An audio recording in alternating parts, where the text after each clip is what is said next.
there are policy issues that are coming from this question, which are beyond the death of Mr. Jarso and also Brian Odhiambo in Nakuru and other places. The question of how do you hold accountable KWS rangers across the country? Even county rangers. Yes, I will come to the county one, but for KWS and KFS, KWS and KFS, there is no reason, in my opinion, why this committee cannot propose an amendment to the IPOA Act to include all the armed, as long as not the Kenya Defense Forces, these all other armed agencies or institutions in the country to come under the IPOA oversight, so that then they know that there's a watchdog that is watching them.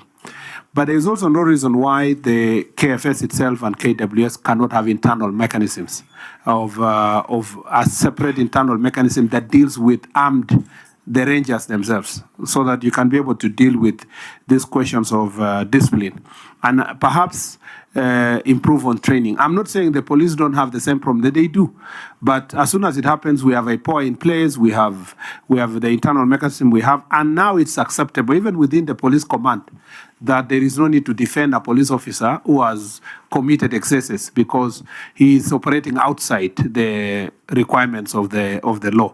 We only defend police officers who perhaps found themselves in a fight with armed groups and so forth. But for somebody who goes to kill an innocent civilian, the law is very clear when it comes to the police, but it should extend to KWS and KFS.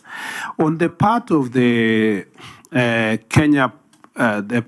KPR, Kenya Police Reservists, or National Police Reservists, who are either operating as rangers in counties or the security we are using in different places. I don't think, Mr. Chair, there is a reason why IPOA should not be involved. I don't know why. Because they are police reservists. They are part of the National Police Service. They are even coordinated from the headquarters of the IG's office. So there is absolutely no reason.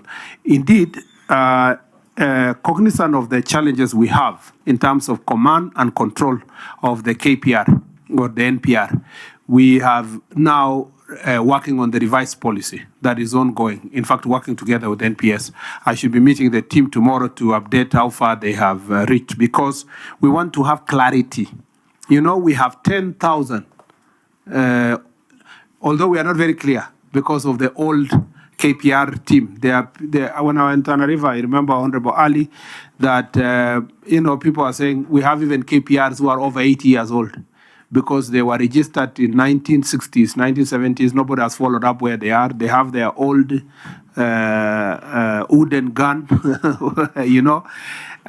We in this policy, we want to make sure that everybody is registered, everybody is accountable to an OCS in the neighborhood. We have clarity of when do you cease to be an NPR. If you are aging or you become, in fact, in some places, the old KPR, they consider the gun as a family property. So it's always handed over from there to this son, to this uncle, so because there was no clarity of policy on how to manage it. Now that we have up to 400 in one county, 500 in one county, it's important that they are all organized so that they don't become, support criminal activities in where they are. They are accountable to the OCS, but also accountable to IPOA and accountable to the National Police Service, because 10,000 is a critical number. NPR plays a very critical role. Most of these MPs that come from marginalized areas, they think the only request is NPR. When they come, they say, please, we want the NPR. They don't even ask for further deployment of police officers. They ask for locally the NPR. So as we increase the numbers, we want to make sure that the policy. I promise that in the next 2 months, we should be done with this process so that we bring it to this committee.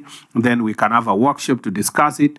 And then we continue with the stakeholder engagement. And eventually, we will have clarity on command. Where law needs to be amended, we will then leave it to the committee with the proposals of amendment so that they can do the amendment. But at the moment, it is standard operating procedures that we want to put in place for